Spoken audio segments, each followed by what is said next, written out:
Сәлем бәріңізге. Бүгін сіздерге тұсаукесер наборында пышақты қалай сәндеу керектігін көрсететін боламын. Алдымен маған фетр керек. Фетрді пышақтың жүзін салу үшін қолданатын боламын.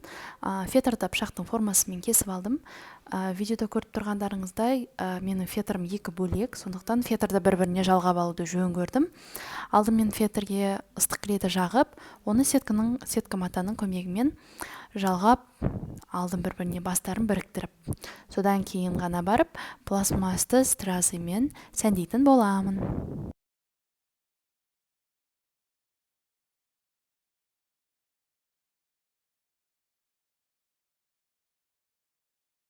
Мен бұл видеоға өлең қоймауды жөн көрдім, себебі мен 3 рет ютубқа видеоны салған кезде мені авторское право деп видеомды қабылдамай қойды, сондықтан без музыки түсірілді осы видео. Только озвучкамен ғана жасадым. Түсіністікпен қарайсыздар деп ойлаймын. Мінекей, видеода пластмассовый страза арқылы пышағымыздың жүзінің қорабын дайындап жатырмын. Мына пышақтың жүзі, байқап отырсаңыздар, қорабы пышақтың жүзіндей қисық етіп қиылған. Маған сол қиылған жерді сәндеу кішкене қиындық туғызды. Мен енді профессионал болмағандықтан өзімнің білгенім бойынша ол жердегі артық стразаларды, 2-3 стразады қиып тастап, жалғап, құрап, сәндеп жібердім. Егер мен қателіктерім болса, айып етпессіздер деп ойлаймын. Сіз өзіңізге ыңғайлы етіп, көлбеу емес қорабын 4-3 етіп қойсаңыз да болады.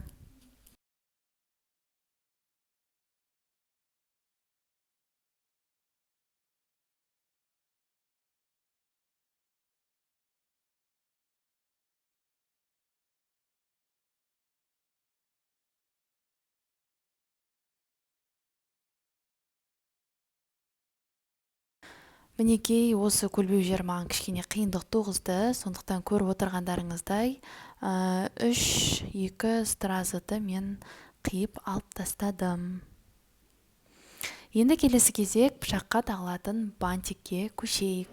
Мен 2 лента қолданып 3 құлақты бантик шығарғым келді, бірақ маған осы бантикті жасау қиынға соқты. Бірақ сонда да соңына дейін жасап шығардым. Алдымен бас бармағыңызға лентаның бір басын қысып ұстап отырасыз. Осы видеода көрсетілген көлемде, ұзындықта, одан ұзын болсын десеңіз құлағы, одан да кішкене ұзынырақ қалдырсаңыз болады. Кішкентай саусақты айналдыра отырып, 4 саусақтың ортасымен өткізіп, формасына келтіріп, алдыңғы 2 саусақты айналдырасыз. Және дәл солай бантиктің соңына дейін 3 құлағыңыз пайда болғанша қайталайсыз.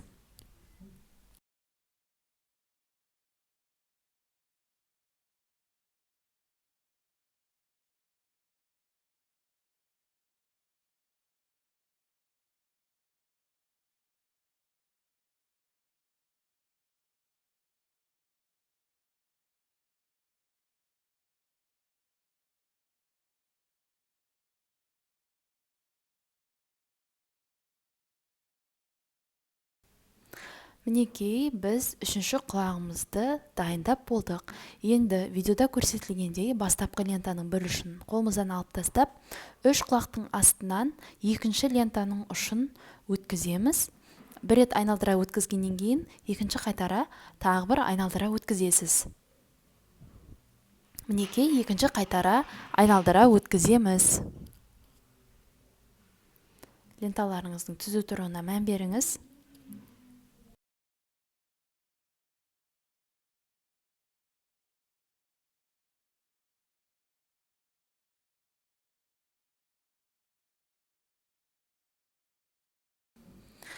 Мінекей, біз лентаны 2 айналдырғаннан бізде петелька пайда болды. Сол петельканың астынан лентаның 2-ші ұшын өткіземіз да, сол ұшыңызды кішкене тартыңқырап жіберсеңіз, бантигіңіздің басы бір-біріне қаттырақ бірігеді.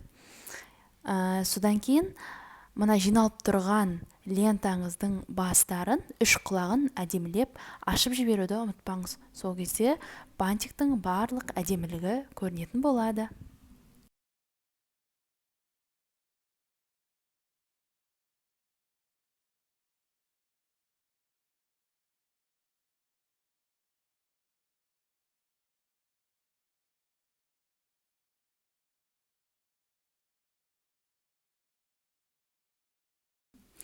Келесі кезек лентаның екі құлағын түзулеп, көлбеулеп қиып жіберуді ұмытпаңыз.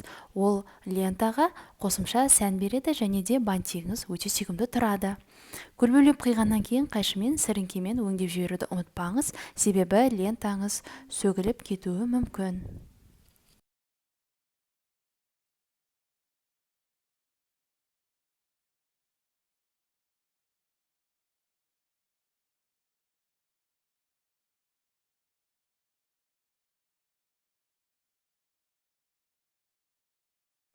Келесі кезекте пышақтың сабын лентамен қаптауға көшеміз.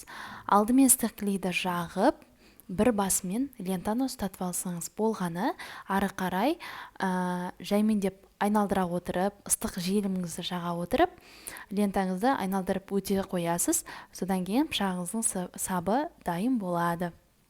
Пышағыңыздың сабы дайын болғаннан кейін алдындағы дайындаған бантыңызды жақсылап клейлеп пышақтың сабына ұстатуымыз керек.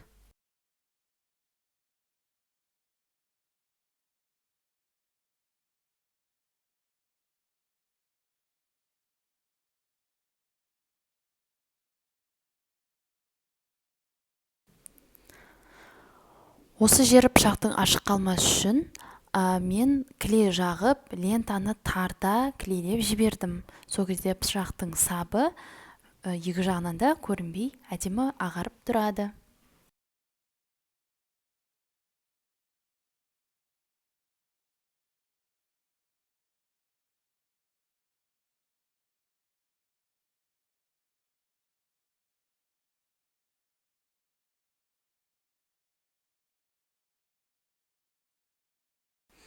Мінекей, енді пышағымыздың дайын болған сабына дайындаған бантымызды клейлеуге көшеміз. Бантыңызды жақсылап клейлеуді ұмытпаңыз, себебі пышақпен кесіп қолданып жатырған кезде бантигіңіздің ұшып кетпеуін үшін жақсылап клейлеуді ұмытпаңыз. Мінекей, біздің пышағымыз да дайын болды. Өте әдемі пышақ шықты. Енді келесі кезекте ала жіпті дайындауды көрсететін боламын. Менімен бірге болғандарыңызға көп рахмет. Каналыма тіркелуді және лүпіл басуды ұмытпаңыз. Достарыңызбен бөлісе отырыңыз.